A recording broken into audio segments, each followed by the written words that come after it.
What's up, MDY? Welcome to episode 2 of MDY Live. We are very excited to have you joining us. Take one moment and share the stream. Stay with us. We'll be on for about an hour. So leave comments, chat with us. We are so excited to have our Michigan District Youth Secretaries, the Dunnings, with us. Welcome, Brother Alex and Sister Megan Dunning.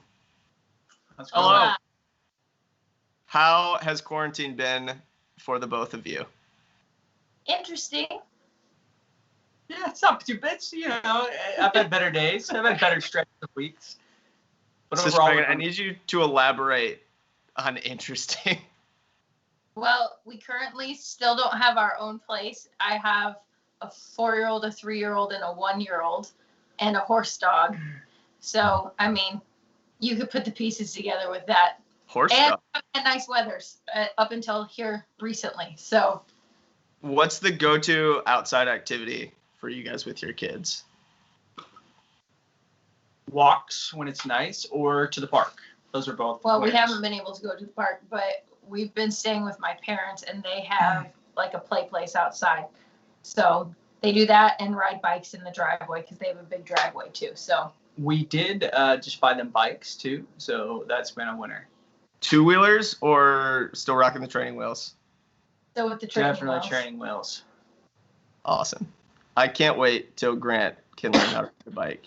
But he's just learning how to walk right now, and so we're just going to figure that out first, and then we'll figure out bikes. Baby steps. Literally baby steps. Literally. What is something that you guys have missed during quarantine? Just one thing. You give me a list. If you got more than one, give me a list. Man, I've really just missed having being able to go out and walk around and go to like the store, whatever store you want to go to, and just not put a mask on and not worry about wiping down your cart or putting on hand sanitizer every time you walk in and out of places. Just kind of like just that kind of feeling of normal. I don't know, there's probably going to be a new normal now. And it's almost weird because it's kind of almost become natural now to walk into a store and wear a mask. Like it's almost just like that's what you do. But I think just kind of that normal going to places and maybe seeing people and not worrying about it, like, can I fist bump or shake their hand or give them an elbow? Like, what do we do? Just that kind of normalness. I miss around people. Like, I just want to be around people. And you want to see where the people are? Yeah, I like go out and I'm like, where are the people? I met up with Andrea one day at her church close, and we had like a social distance date. And then I got over it real quick, and that was actually the day Starbucks in Monroe opened back up, and I got in her car because I was like, I'm not driving separate. We can just go together. So I'm done with the social distancing and breaking the rules. I'm such a rebel. I'm ready to get back to church too. I'm excited that we're gonna be having church this Sunday, so that's gonna be exciting. Yes. Yeah, we're going back this Sunday too. What's the one store that you're most looking forward to getting back to that's been closed, other than the grocery store? For you? I think it's more to you. Oh, for me? TJ Maxx. TJ Maxx. And Home Goods. I don't have anywhere to put anything in Home Goods right now, but TJ Maxx for sure. I've heard rumors that the thrift stores are going to be the place to be when all this is over, because everybody spent so much time going through all of their closets and their houses and purging everything. So I think I'm excited to go thrift shopping after all this. That's good. I didn't think about that. We're actually up at the campgrounds right now, and they at the Goodwill here in Marshall, they are now doing appointments where you can go in and shop there. So I don't know what the thrift shopping is like up here, but if you're interested. I once had to buy an outfit for Master Rally at that Goodwill because I left my suit at home, and we were up there for district conference, and I got a white dress shirt from Kmart and a tie from Goodwill. I mean, I'm not going to lie. Back in the day, I found some decent suits at the Goodwill. One that I had for a long time. It had one little stain on it, but it was barely noticeable. So it was good. $20 later. There you go. I had a suit. Hey, $20 for a suit is pretty good. Yeah. So the purpose of MDY Live is we're getting ready for camp because camp's been postponed. Sad face from everyone. As of right now, we are still planning on having camp. We don't know that camp's been canceled yet, so we're still holding on to some hope. But we want to talk about some of our favorite camp memories, favorite camp stories.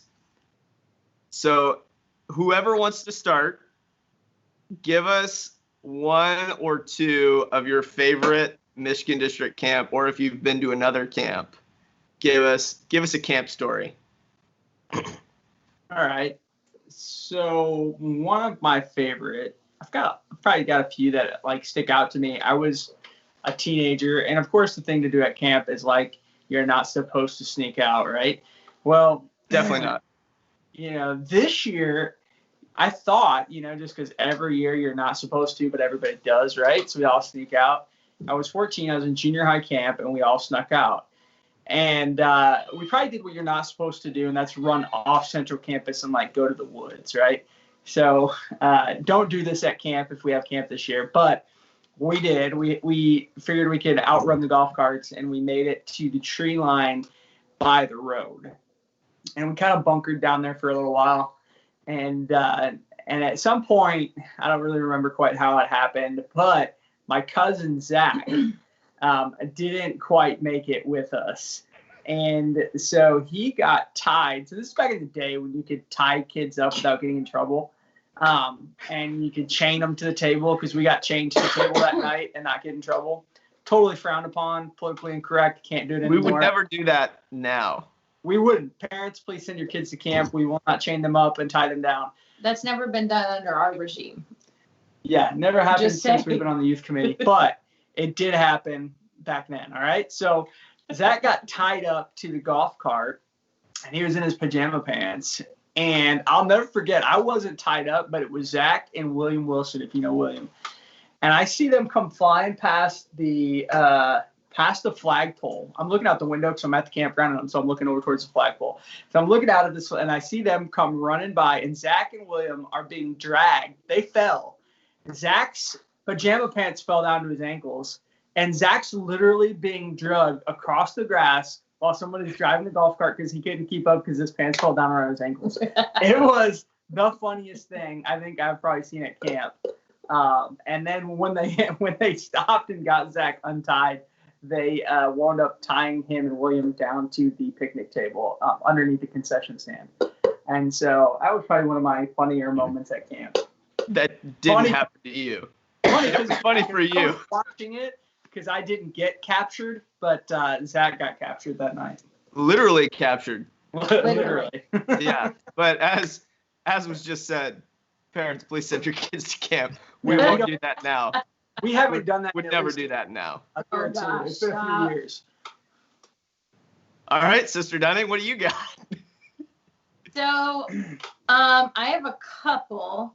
For me personally, I did not go to Michigan camp because for the majority of my camp years, I went to church in Ohio. So I went to Ohio church camp for most of my camp years.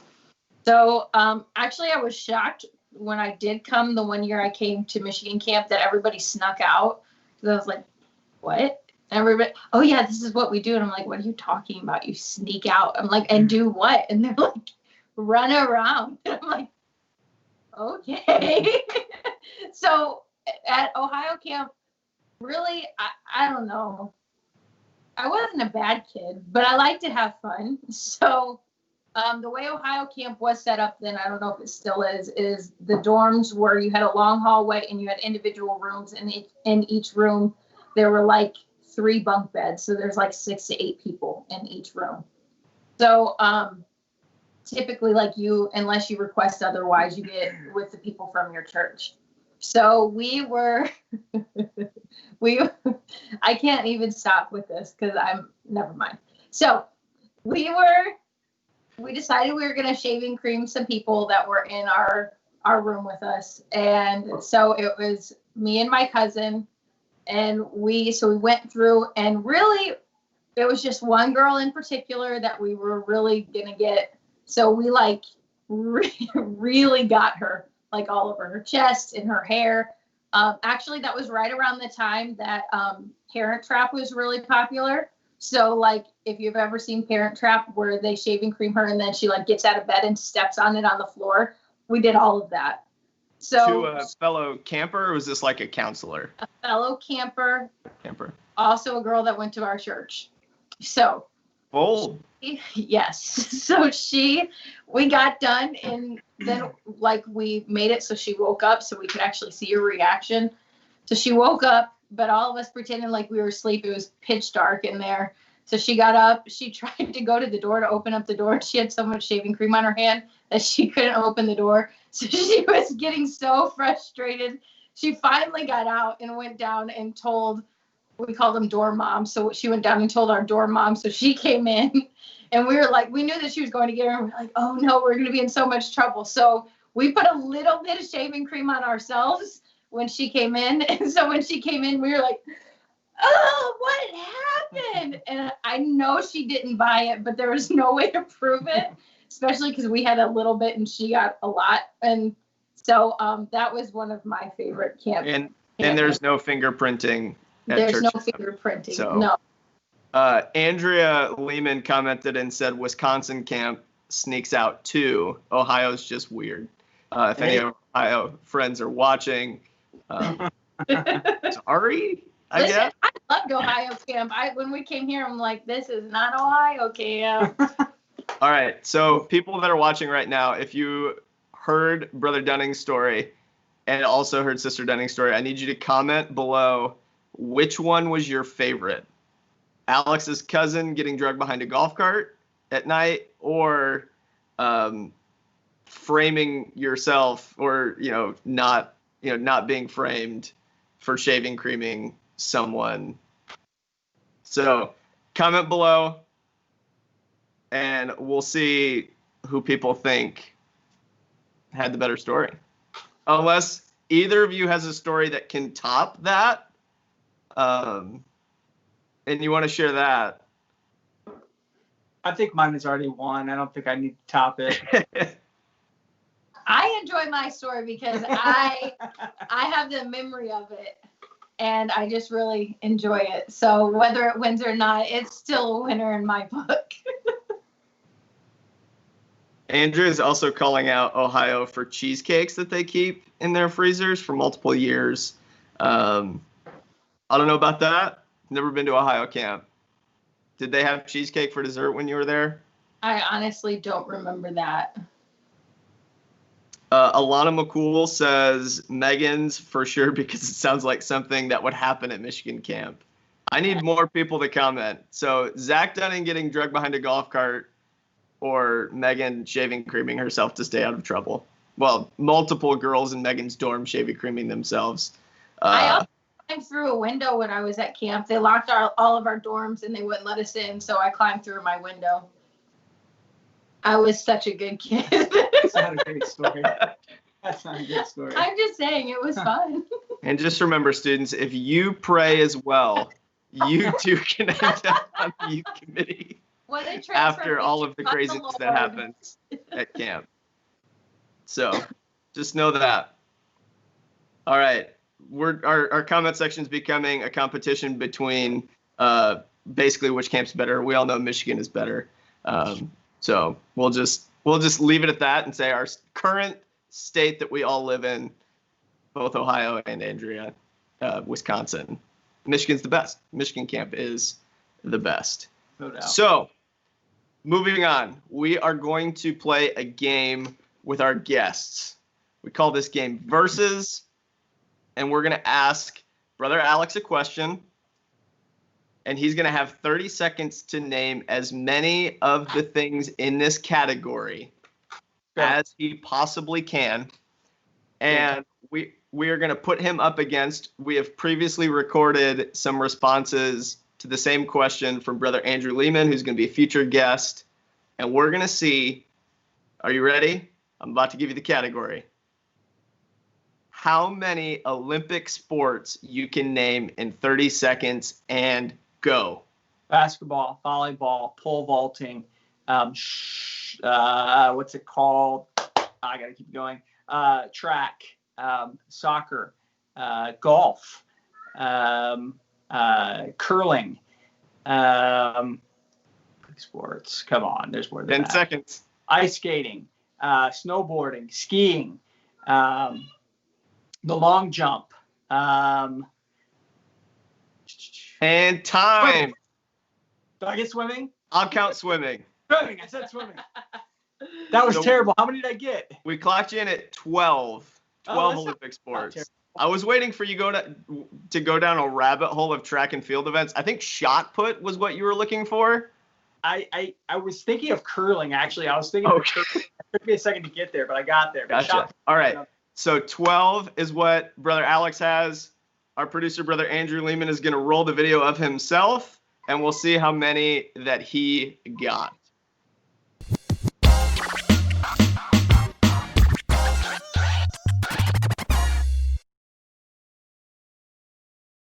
"30 seconds on the clock.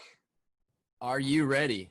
I'm as ready as I'm going to be. All righty. 3, 2, 1, begin. Wait a Olympic second. sports. Oh, swimming, tennis, golf, fencing, archery, shooting, bowling, hockey, curling, figure skating, skiing, ski jump, slaloms, 10 seconds. gymnastics.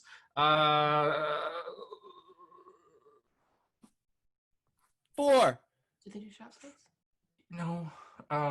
Time. I'm done. Yeah, I couldn't think of any more. Very.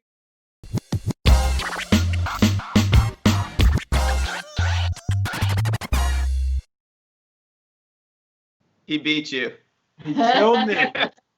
Only by a couple, but he beat you. It was that pause. I was trying to figure out curling, and it slowed me I up. knew what you were trying to figure out, and I almost That's all said right. it. Cheating, and I can't cheat. It's true.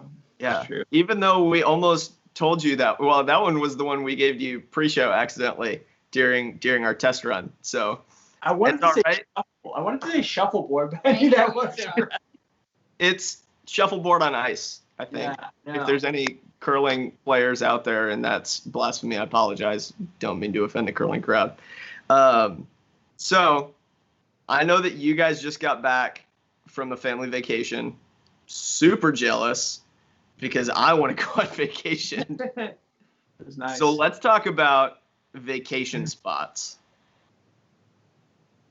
For the folks watching, in the comments below, what's either your favorite vacation spot or a spot that you are going to go as soon as you're, as soon as you're able, either financially or have the time or whatever, whenever you're able to, travel, let's figure, comment down below, dream vacation. So what has been the favorite vacation that you guys have ever gone on? Go first. We've been very blessed to go to a lot of different places. That's kind of an important thing for us to kind of travel. We said we want to do that with our kids too. So at the beginning of the year, Alex took me on a cruise and took me to Disney World with the family, obviously, for my birthday. And that was probably one of the best vacations that we've been on, just together as a family. But probably my very favorite thing that we've done is Alex, his work sent him to a conference in Washington, D.C. And it was just the two of us. I was actually pregnant with Kinley at the time.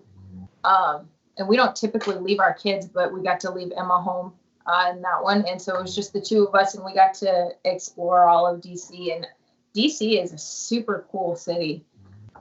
So actually, that's one of my favorite vacations that we've been on. It's I don't know, it was just amazing to see everything and go and do and just enjoy it. It was cool. What was your favorite museum or historical spot in DC? I think going to the Lincoln Memorial was one of the coolest things that we've done, just because it's one of those famous things that you see in movies, and you see it's just a huge part of our country. Mm-hmm. And being there, cool. being there, and Martin Luther King gave his famous speech there, and just knowing the history that's there. how many marches have taken place and things like that in that area. Like that's just, it's cool to be there and to actually see it and all of that. That was probably my favorite. Although I really did like.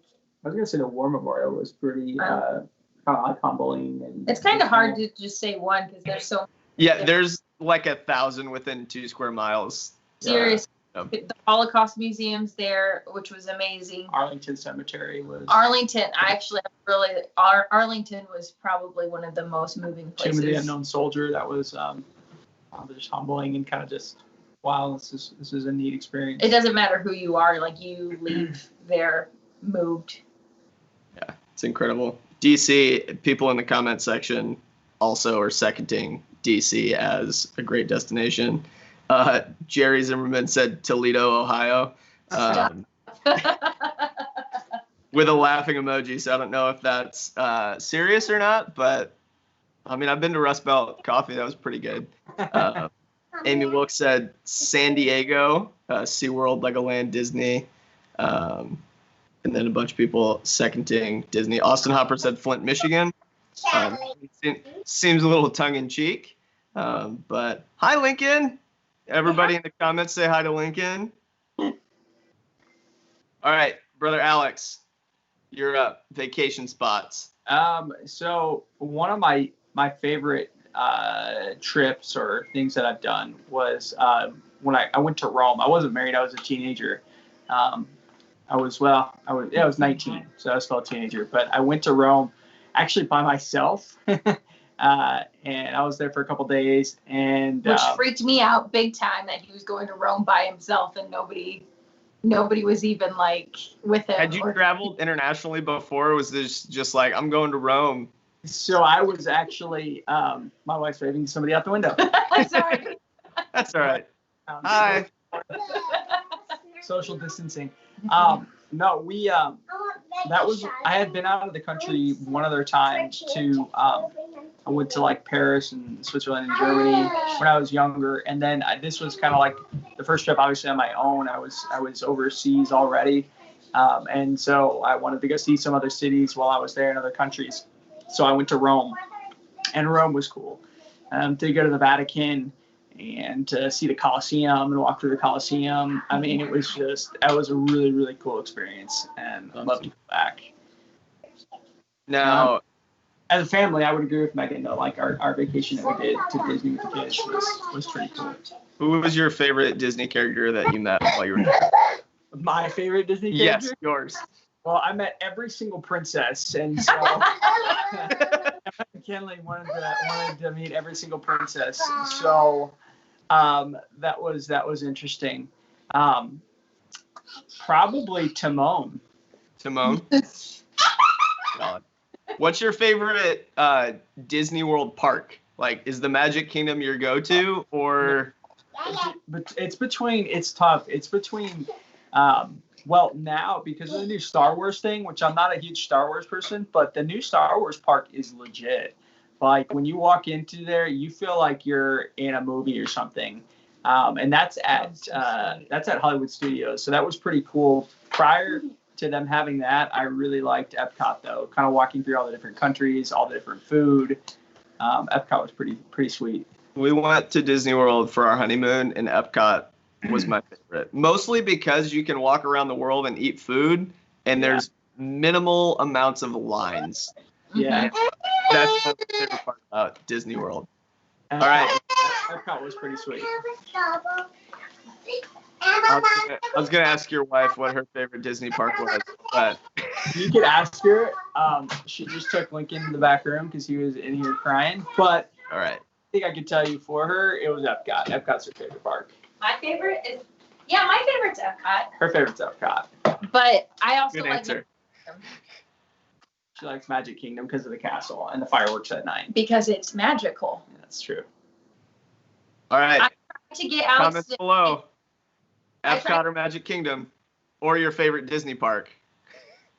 I tried to get Alex to take me before we had kids, and he refused to take me before we had kids, and now he wishes that we would have went before we had kids, because he's like, no, we'll be doing that for years once we have kids. I'm like, yeah, but you can't do all the things once you have kids. Our dream vacation, though? That was another question, wasn't it? Yeah, Drew, that's the next one. What's your dream vacation? Go ahead. I'll go second. We want to do like a European vacation. He has been supposed to take me to Europe since we've been married. And so initially we like didn't have the money to go to Europe. And then he was in school again. And then Just running over me with a truck tonight?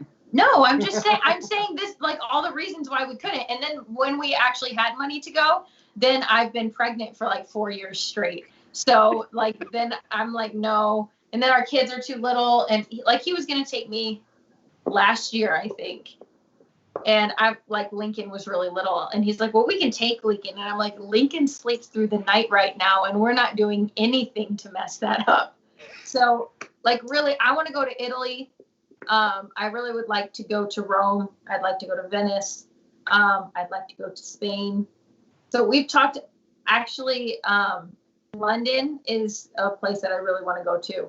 So, I don't know. Those are Europe in general. And I know technically London is not Europe, but once we're over there, we'd go to several different places. Obviously Paris is on that list too, but I think London's technically still Europe.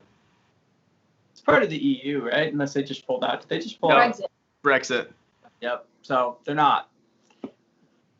Also, Andrea Lehman is demanding, Alex, that I'm going to quote this: "Take that woman to Europe," is what she said. So we are. We're planning it. It's just we gotta be done having kids and let our kids be a little bit older.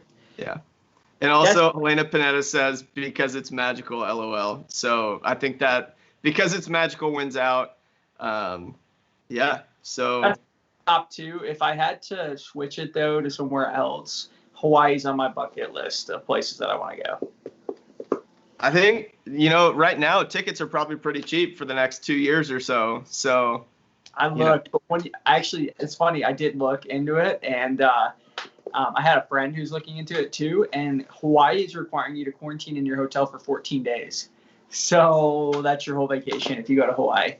Sounds like you just need to take a month-long trip to Hawaii. So yeah, it's off my list right now. But Pearl Harbor, I'd really like to go to. Yeah. Any other like historical landmarks, anything like that, U.S. or international, that you want to see, just in general? I want to go to Mount Rushmore. I think that'd be pretty cool. Yellowstone would be. Alex has this grand idea of road tripping across the U.S. I want to do a West Coast road trip, but I want to via Route 66 or like just as fast as possible. No, I want to stop. No, he wants to stop, and Colorado, Grand Canyon. Alex loves to drive places. I legit hate it. So he said to me the other day, well, what if we got like an RV? And I'm like, well, yeah, if we had an RV, then that's something different. But baby's here. Ooh, visitors. Brandon right Preston showed up on the live. What's up, Brandon? He's pushing shirts out. All right. When Sister Megan gets back, we're going to play another game. Another game. Let's hope Megan can pull this one out because I was unable to on the last one. I mean, in your defense, I would have thought that 12 Olympic sports would have been pretty good. I thought 12 that seemed. I don't know what happened. I guess not like that. Andrew did good. 14 Olympic sports. If you missed what we're talking about, if you're just joining the live, we're playing some games. However, you will be able to watch this stream again. You'll be able to watch it on YouTube, and we'll also be uploading some bonus footage as well from this episode, some previous episodes. So after this, go subscribe to the Michigan District Youth UPCI YouTube channel. Go subscribe now. You'll be able to watch this. You'll be able to watch some other content, some bonus footage. And yeah. Stephanie Hopper said, yay for road trips. Road trips. Make sure we're caught up on the comments. All right. Welcome back. Time to play another game. We got 30 seconds on the clock. Okay. Name as many fast food restaurants as you can. Go. Wendy's, Arby's, Subway, McDonald's, Jimmy John's, Sonic, Rally's, In-N-Out, Hardee's, Burger King, Taco 10 Bell. seconds. I said Arby's, Burger King. 5 seconds. Checkers. Time. Does that count? Does Checkers count? You said Rallies already, and Checkers and Rallies are basically the same they're two thing. different names. Yeah, but they're kind of the same. They're the same. I'm gonna say they're the same because They're not. You missed all Subway. right. I said Subway. You said Taco Bell. Another comment below is, are Checkers and Rallies the same restaurant? Should we give her credit for that? So we'll say 11, asterished 12. 12. And all right, let's roll the video of Sister Andrea and see who won.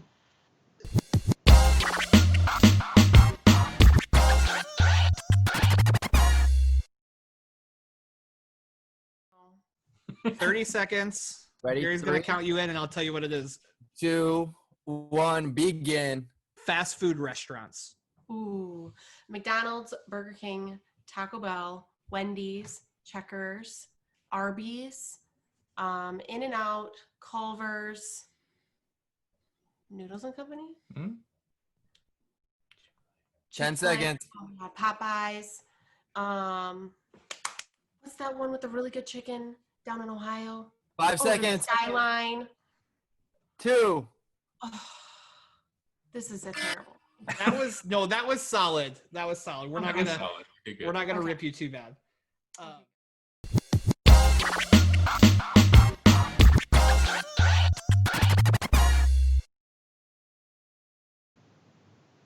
All right. So we basically had a tie, Whoa. but Tie goes to the guest. tie goes to the live guest. There you Oh, go. me. I was going to say, I thought she was the guest. No, live guest.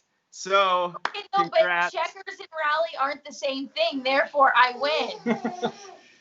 I mean, I think they are the same personally, and most of the people in the comment section think they're the same. But again, Who are these people? Hold on a second. Who's saying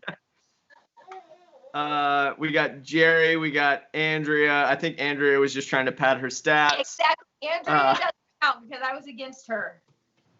Jerry, please. We'll give you the points. So thank you for playing. You won. So you won out of you and Alex tonight. Let's move on to some more questions. If anybody ever sees me ever do another one of those again, I'm not as bad at them because I won this time. So just throwing that. For future episodes, If recorded you ever segments, do another one. we'll keep that in mind. All right, brother Alex, we need like almost a serious intro. Oh, Andrea, We'll fight you. we'll handle that not on the live stream. Would make for good internet, but we'll handle that a different time. Brother Alex, I know that you work, when you're not doing ministry, you work in healthcare. Yeah. Obviously, it's been a crazy few months. Like the whole year has been crazy when it comes to COVID-19 and things like that. But can you talk a little bit about how that's impacted your faith and sort of, what's kept you strong through this? And just talk to us a little bit about sort of your experience through that lens. Yeah, no, it's a great question. Obviously, we know Michigan was hit pretty hard with it, especially we're obviously kind of coming out of it now, and thank God that things are getting better and on the up and up. But everybody probably at this point knows somebody who's been impacted by it. Or are connected to someone who had COVID-19, or potentially maybe even who unfortunately passed from COVID-19 and complications. And so, I work at the University of Michigan, and the Detroit area was hit pretty hard, and so we got a lot of overflow from cases from the Detroit metro area and the hospitals there, Beaumont, Henry Ford, DMC, transferred to our hospital, and we thankfully didn't reach full capacity, although a lot changed in the health system because of it. A lot of people were redeployed into different areas of work.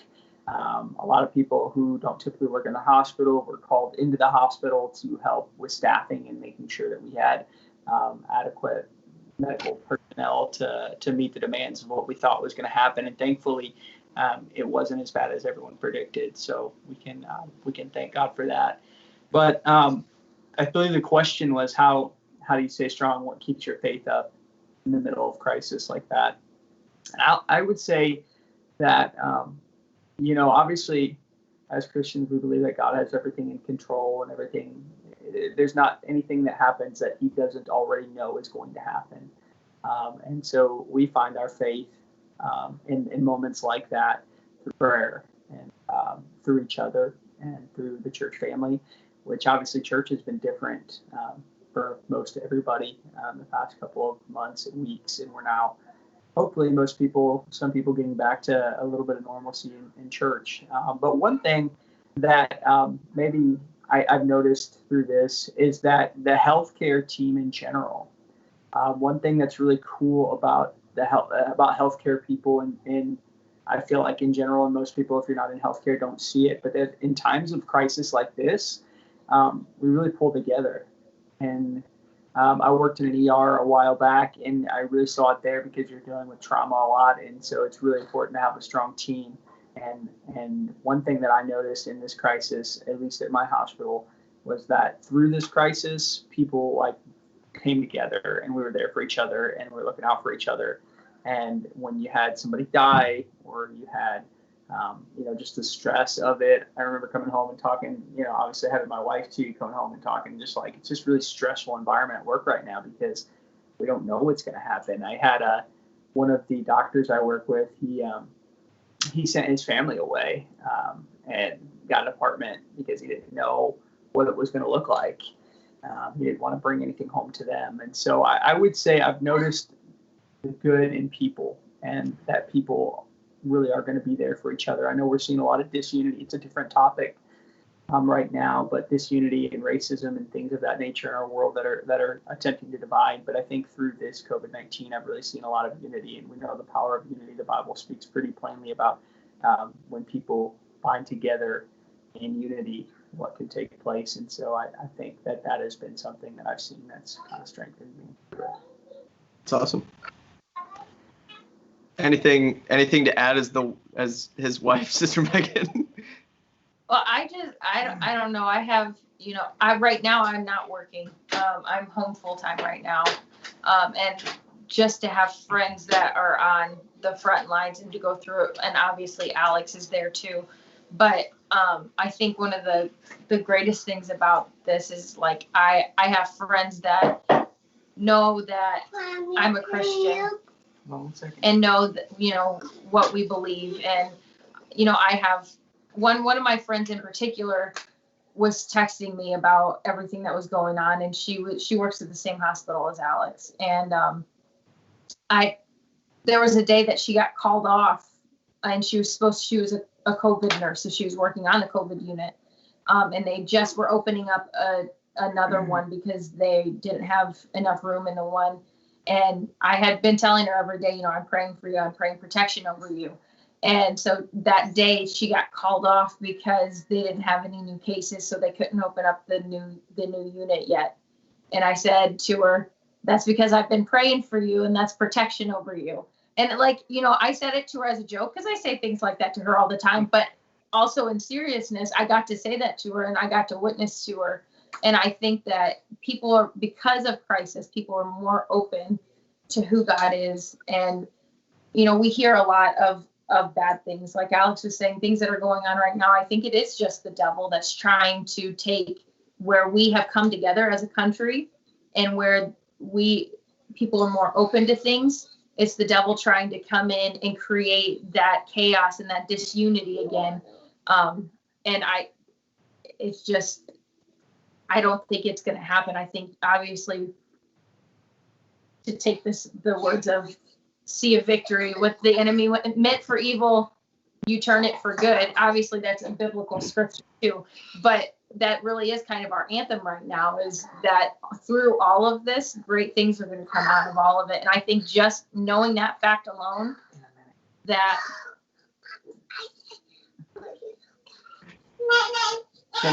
wants us to get something for her. Oh, in that fact alone, knowing that fact alone, I think helps me say, okay, that keeps my faith up, because I know that we have the answer, and I know that God has it in control. And then, like Alex said, just having each other. I mean, we have bad days. We have days where I have breakdowns and I just start crying, and Alex is like, okay. And but he's there for me, and he can lift me up. And when I have bad days like that, he doesn't hesitate to come over, and he gets the girls, and they come over and they lay hands on me and they pray for me, and it helps. And having a support system like that, there's nothing better than that. yeah, that's awesome. I'm sure, right now, one, being in the cabin with 3 kids, I'm sure is quite an experience that I'm sure a lot of the people watching who've been to the campgrounds who love their cabin are like, yeah, I want to live at the campground all the time. I'm sure that keeps things pretty busy for you, and also working full time and things like that. So with all of that, and I know our students right now probably are still dealing with Zoom school, because that's a thing now, all sorts of busyness. Can you speak a little bit about what your sort of daily devotional routine, or what your devotional routine looks like as you're really busy, as you're raising kids?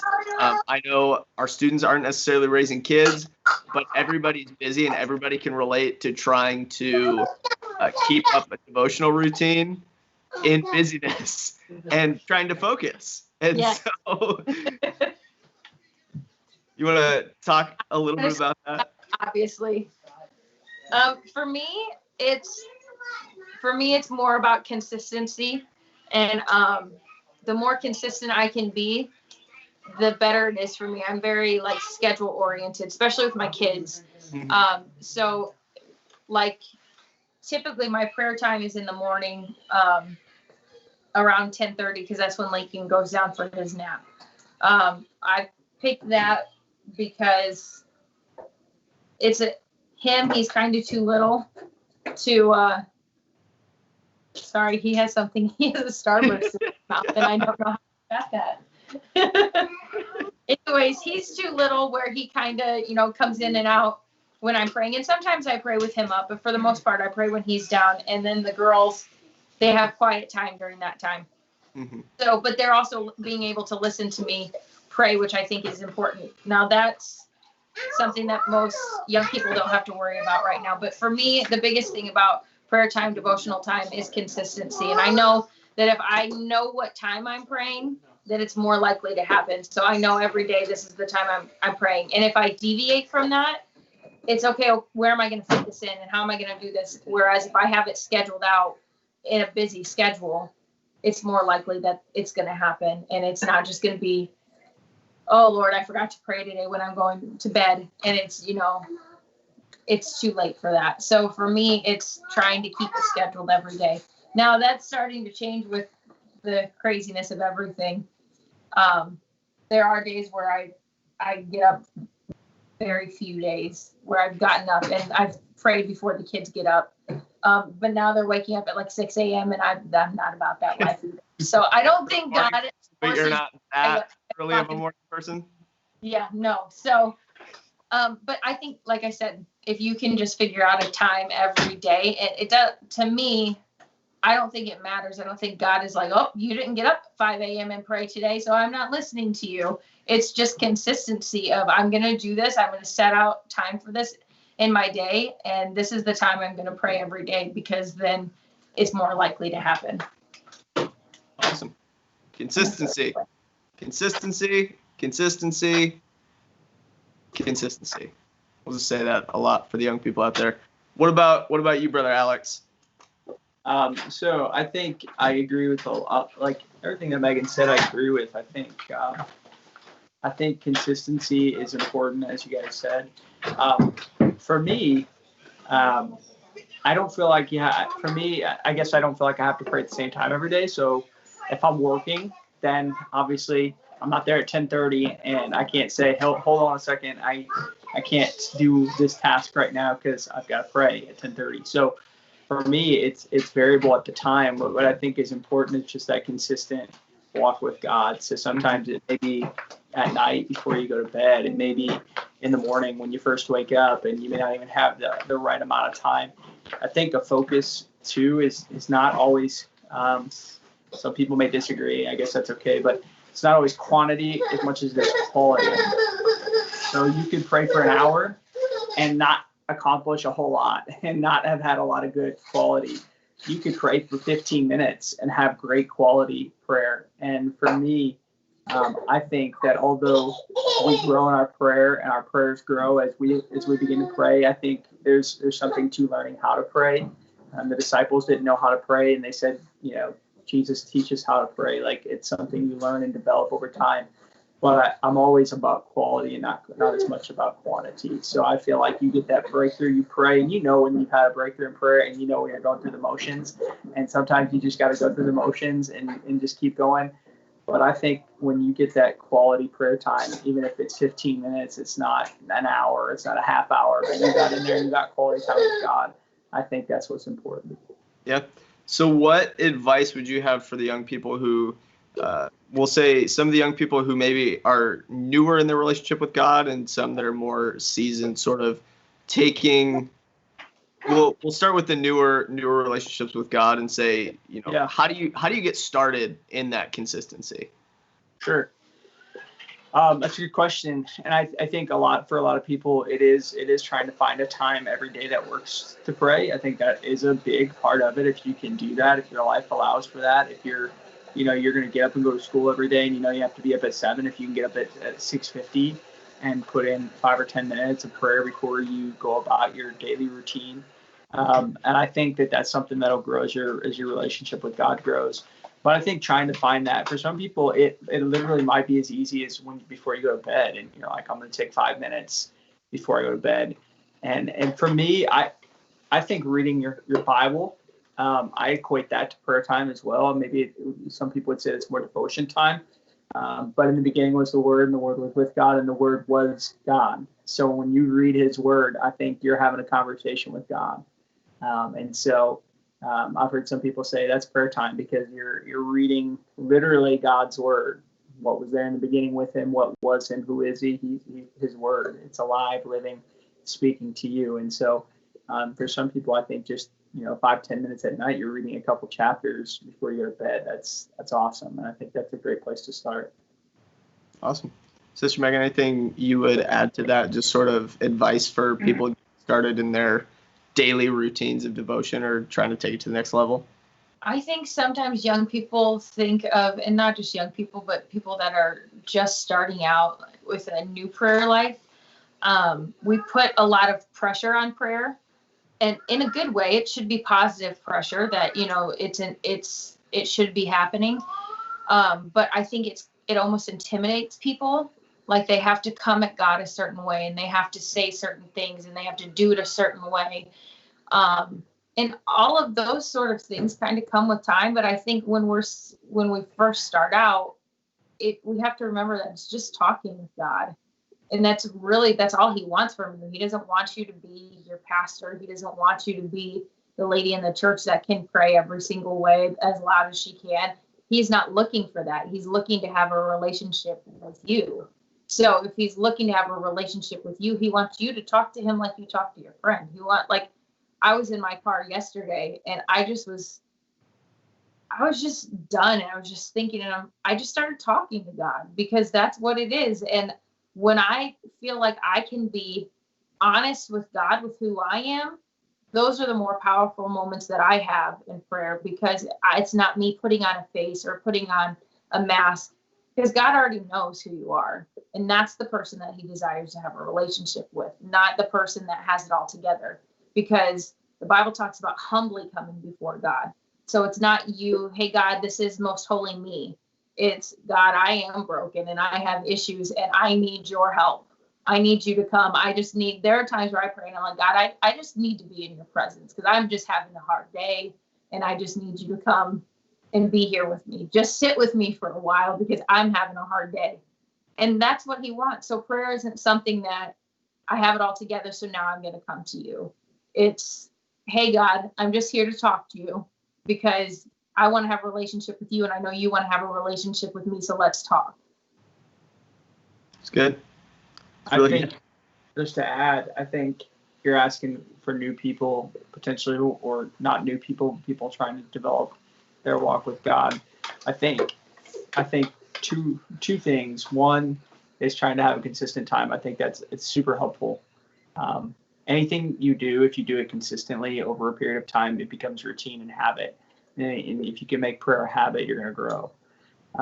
And so I think if you can't find a time, like I said before, that's key. I think what Megan said, adding in there, that it's not about like elaborate words and big talk and King James Version prayer with God, because that I don't speak that. That's not real. It's not who you are. I mean, if you were born 300 years ago, maybe that would be who you were, but you're not. You're born in probably 2008. How I love thee, let me count the ways. If you're born in 2000, it's like, that's just not how we speak. And I don't think God doesn't expect that. And then the second thing, or the third thing, I guess that would be what I said before, is just the quality over quantity. Don't feel like you got to pray for 20 minutes.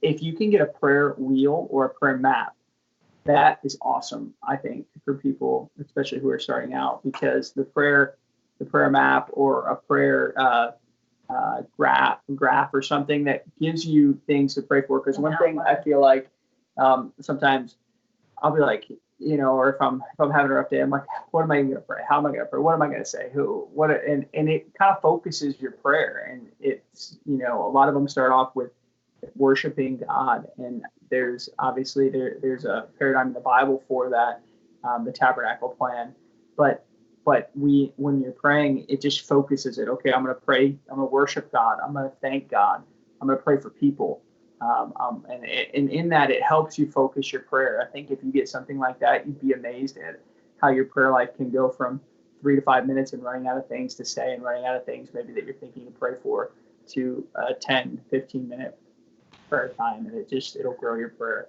I also would say, and then I won't talk anymore because this we've gone a long time, but I don't prayer journal. Like, I don't know what people call a prayer journal. Like, some people write their prayers out. I don't necessarily do that, but I keep a journal with me when I am praying or when I'm reading. So if I feel like God's speaking something to me, or if I find a scripture while I'm praying and reading, I write it down. So I have those things because it's so important to me, especially like this last year for us has been a big transition year. And there's been a lot of stuff where we've had to be in prayer, and we've had ups and downs and highs and lows. And I can go back to that and look at it, and I can be encouraged by it because I feel like, oh, this is what God spoke to me. I remember that specifically. Whereas if you don't write those things down, it's really easy for God to give you a word and then for you to forget it. And when God gives you a specific word, if you write it down, like I write it down with the date, so I can always say, oh yeah, that was 3 years ago that God promised that to me. I know it's going to come to pass. It might not be in my timing, but I know it's going to come to pass. And I can see even when I've had lows and, oh yeah, I remember going through that, but I remember how faithful he was going through that. And for me, that's something that's really powerful, and it helps in my prayer life because I can go back to God and be like, thank you. Thank you for giving me this word. Thank you for showing me this. And so that's something that's also really helpful for me. So good. Yeah, I personally, like, during this time have starting my devotion time with a personal sort of journal to where it helps me keep track of my thoughts while I am praying. Because otherwise I like get into prayer and I'm like, I'm thinking about work right now. Like, come on, circle back. Yeah. It's awesome. Yep. And Sister Andrea says she does the same thing, and she literally has a note on her phone that says "from God." So it's a good pro tip. Use your phone, use your notebook, just write the date down. Sister Andrea gave me a word last year at camp. Maybe it was ladies retreat, and it's in my phone under there. So there you go. Write down the words, people, young people. Awesome. Brother and Sister Dunning, thank you so much for your time. There is one more question that I'm not actually going to ask you, and you can just go look it up. It's from Logan Fowler. It's on our Instagram page. I'm just not going to ask you, and you can take that up with him. But thank you so much for spending your time. Ask it. I want to know. He asked when the 4th Dunning child will be here. Here's the thing, Logan Fowler, before we had children, he wanted to reign over the Dunning kingdom. And he was one of the next people in line in the running. And now that I have 3, he realized that he's like 4th in line. So that's to be determined. There will be a 4th Dunning, so nobody, maybe. You heard it here first. We don't know. We think there may be in the future. If our plans work, which they typically don't, but if our plans work, there will be twins. Not twins, not.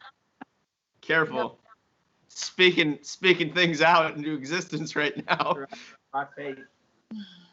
Well, second to last thing, just want to say that there's a bunch of people in the comments shouting out healthcare workers. So shout out to you. If you're a healthcare worker watching right now, shout out to you as well. Thank you so much for what you're doing. Yes, thank you. Brother and Sister Dunning, thank you for your time. Our next guest in 2 weeks on June the 11th will be Brother and Sister Lehman, Andrew and Andrea Lehman, who you saw in our Versus Challenge tonight. And we will be talking with them. You've seen them around the campground, and they hosted that Real Talk series at camp last year. Everybody loved it. Sister Andrea probably won't say get lit. Maybe she will during the session. You'll have to join on the 11th to find out. But thank you for joining tonight. You'll be able to watch this again on YouTube in the coming days, and look out for more YouTube content as well. Thank you for watching. We'll see you in a couple weeks.